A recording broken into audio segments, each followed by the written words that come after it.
ئێمە وەکو دەستەی هەڵپەڕکەی نیشتیمانی کوردستان بەشداریمان کرد لە شەشەمین فیستیڤاڵی نێودەوڵەتی ڕایەڵ کە ئەو ساڵ بەڕاستی فیستیڤاڵێکی یەکجار پێشکەوتوو بوو. هیواخوازین کە دیسانەوە ئەم فیستیڤاڵانە بەردەوام بێ دیارە گرنگیی یەکجار زۆریان هەیە لەم ناوچانەدا کە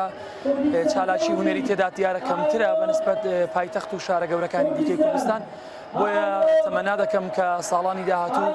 چڕتر لەمە و جوانتر لەم بەرنامەیە پێشکەش بکرێت و ئێمەش بتوانین هەمیشە تابلۆی جوان و هەڵپەرچەی فۆلکلۆری جوانی ڕەسەنایەتی کوردی پێشکەش بە جەماوەری خۆشەویست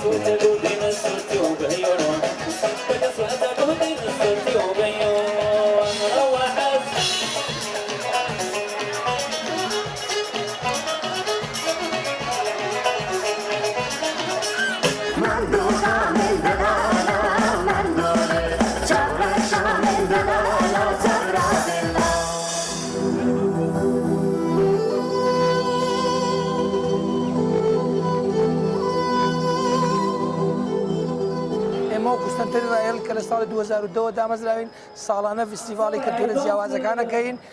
لە وڵاتەکانەوە تیپەکان دێنین لێرانە لەژێر دروشمی ئاشتی و پێکەوە ژیان کۆ دەبینەوە و نمایش دەکەین.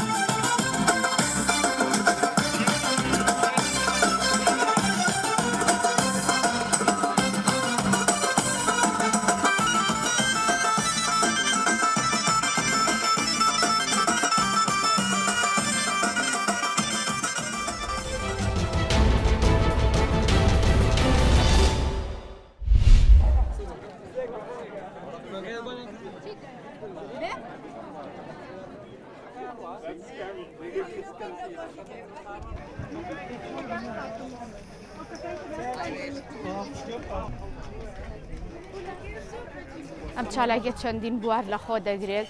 ئێمە وەکو ئافرەتانی کوردستان بە ئیشی دەست بەشداریمان کردووە، منوک خۆم بە ئیشی مۆم بەشداریم کردووە،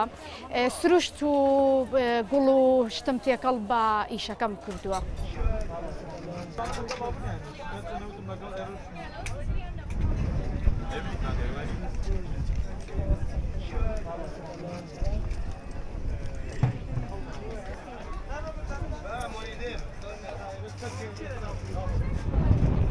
من وەکو خوێندکارێکی پزیشکی بەشداریم کردووە لە کەرنەڤاڵی ئاشتی بەو ڕسمانەی کە دەلالەت لە ئاشتی و تەبایی نێوان کەسەکانەکەن.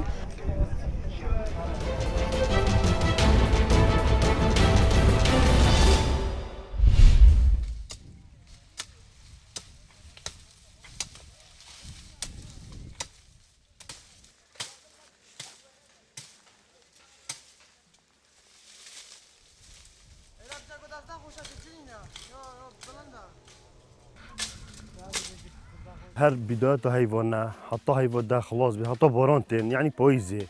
ام تين تشلي برين بو خدون حيوانا في تشلي برين ما دون منفعة اللي هيني سلكي ايك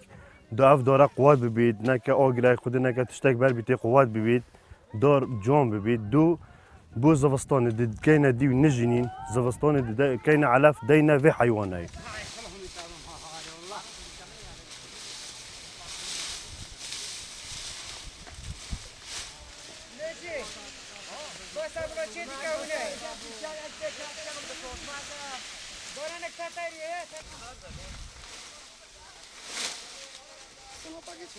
نجینین ودیش شرطه نجینین ودیه اکتیو سر سنگا هندیک بیتن یا مداور بیت وقتی دی نیوکوه بلندتر بیت بجنه یا نر بیت دو سری و وقتی برای دانه سر تیف آف و دانه چیتن چلیه نرم بیت و یک کوتا بیت نرم بیتن